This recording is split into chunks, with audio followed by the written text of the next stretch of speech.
বন্যা পরিস্থিতি নিয়ে আরো জানাতে সিলেট ও মৌলভীবাজার থেকে যুক্ত হচ্ছেন সহকর্মীরা।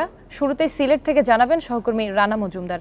রানা, বেশ কিছু অঞ্চল থেকে বন্যার পানি নামতে শুরু করেছে। সিলেটের বন্যা পরিস্থিতি কেমন দেখছেন আর কোন কোন অঞ্চল এখনো পানিতে প্লাবিত? দেখুন, 2-3 দিন যাবত ভারী বৃষ্টিপাত, উজান থেকে নেমে আসা যে পাহাড়ি ঢল, তার পরিমাণ কমে যাওয়ায় কিন্তু সিলেটের যে নিম্নাঞ্চল গুলা প্লাবিত হয়েছিল কিংবা যে 13টি উপজেলায় পানি প্রবেশ করেছিল, সেই 13টি উপজেলা থেকেই কিন্তু এখন বর্তমানে পানি নামতে শুরু করেছে। পাশাপাশি গত 24 ঘন্টায় সিলেট আবহাওয়া অফিস থেকে যে তথ্যটি জানানো হয়েছে, সিলেটে বৃষ্টিপাতের পরিমাণ 56 মিলিমিটার।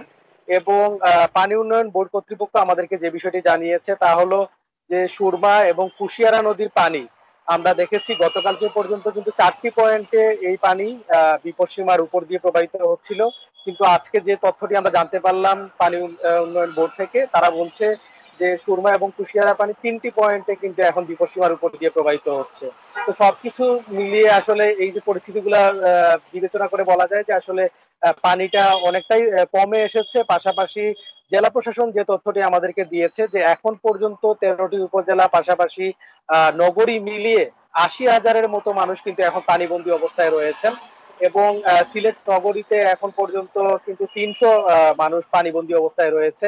এবং পাশাপাশি আমরা আরেকটি বিষয় দেখেছি যে বিভিন্ন মন্ত্রণালয় থেকে সরকারের যারা মন্ত্রী রয়েছেন কিংবা অন্যান্য যারা উচ্চপদস্থ যারা জনপ্রতিনিধি রয়েছেন, তারাও কিন্তু আসলে সর্বাত্মকভাবে চেষ্টা করছেন যারা বন্যা দুর্গত হয়েছেন তাদের পাশে দাঁড়ানোর জন্য। এবং জেলা প্রশাসন উপজেলা প্রশাসনের পক্ষ থেকেও কিন্তু যারা পানিবন্দী ছিলেন তাদেরকে আসলে সহায়তা প্রদান করার জন্য যে ধরনের পানি বিশুদ্ধকরণ ট্যাবলেট, তারপর রান্না করা খাবার এবং শুকনো খাবার সেগুলো কিন্তু বিতরণ করা হচ্ছে। তবে বর্তমানে পানি নেমে গেলেও যেই বিষয়টি সবচেয়ে গুরুত্বপূর্ণ সেটি হলো মানুষের দুর্ভোগ কিন্তু একেবারেই কমেনি।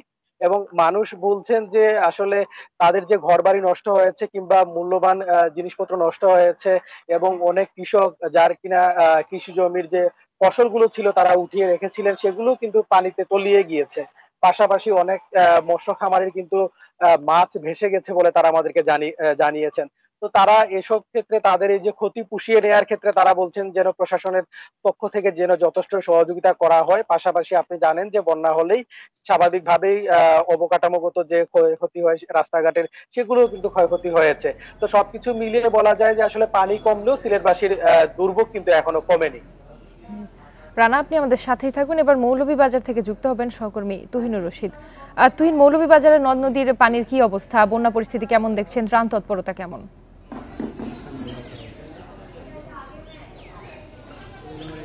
মৌলভীবাজারে আসলে কুশিয়ার নদী যে সেই নদীর পানি বিপদ সীমার গতকাল রাত 9টা পর্যন্ত 6 সেন্টিমিটার উপর দিয়ে কিন্তু প্রবাহিত হচ্ছিল এবং আজকে সকালে কিন্তু পানি একই অবস্থা বিরাজ করছে। এবং আপনাকে জানিয়ে রাখি মৌলভীবাজারের কুলৌড়া, জুড়ি এবং পৌরলেখা এই 3 উপজেলার বন্যা পরিস্থিতি কিন্তু একই অবস্থা বিরাজ করছে। পানি কিছুটা কমেছে, সেটা আমরা দেখেছি, সেটি হচ্ছে 5 থেকে 6 ইঞ্চি পরিমাণ পানি কমেছে, কিন্তু সেটি আসলে দৃশ্যমান খুব বেশি পানি কমেছে যে তা কিন্তু নয়।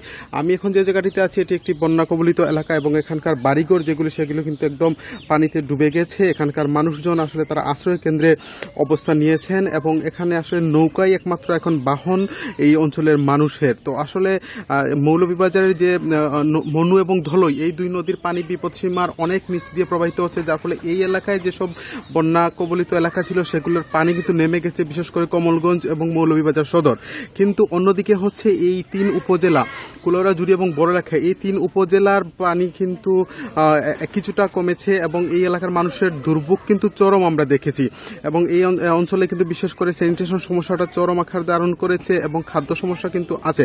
এবং আপনি জানেন যে এই 3 উপজেলা কিন্তু হাওর বিদ্যুৎ যেসব এলাকা, বিশেষ করে হাওর বিদ্যুৎ এলাকাগুলিতে কিন্তু মানুষ ঘরবাড়িতে কোনো রকম এখানে চৌকি পেতে কিন্তু তারা বসবাস করছেন, আবার অনেকেই আশ্রয় কেন্দ্রে অবস্থান নিয়েছেন। তো মৌলভীবাজারের যে আশ্রয় কেন্দ্রগুলো সেই আশ্রয় কেন্দ্রগুলোতে গতকালকেও কিন্তু 8,500-এর মতো মানুষ তারা অবস্থান করছিলেন। এবং মৌলভীবাজারে যে এখন এই সময় আসলে পানি কমার যে এই ধীরগতি, সেই ধীরগতির কারণে কিন্তু মানুষের দুর্ভোগটা চরম রয়েছে এবং তারা বলছেন যে আসলে দীর্ঘমেয়াদী একটি বন্যার কবলে পড়েছেন এই অঞ্চলের মানুষ। এবং তারা বলছেন যে এই কুশিয়ারা নদীর পানি, যে কুশিয়ারা নদীর পানি হাকালুকি হাওর দরে কিন্তু নেমে যায়, সেই কুশিয়ারা নদীর পানি যেহেতু বিপদ সীমার উপর দিয়ে প্রবাহিত হচ্ছে, যার যার ফলে কুশিয়ারা নদীর পানি যতক্ষণ ধরে যে না এখনো নামবে বিপদসীমার উপর দিয়েই প্রবাহিত হচ্ছে কুশিয়ারা নদীর পানি। সিলেট ও মৌলভীবাজার থেকে বন্যা পরিস্থিতির খবর জানাচ্ছিলেন আমাদের সহকর্মীরা।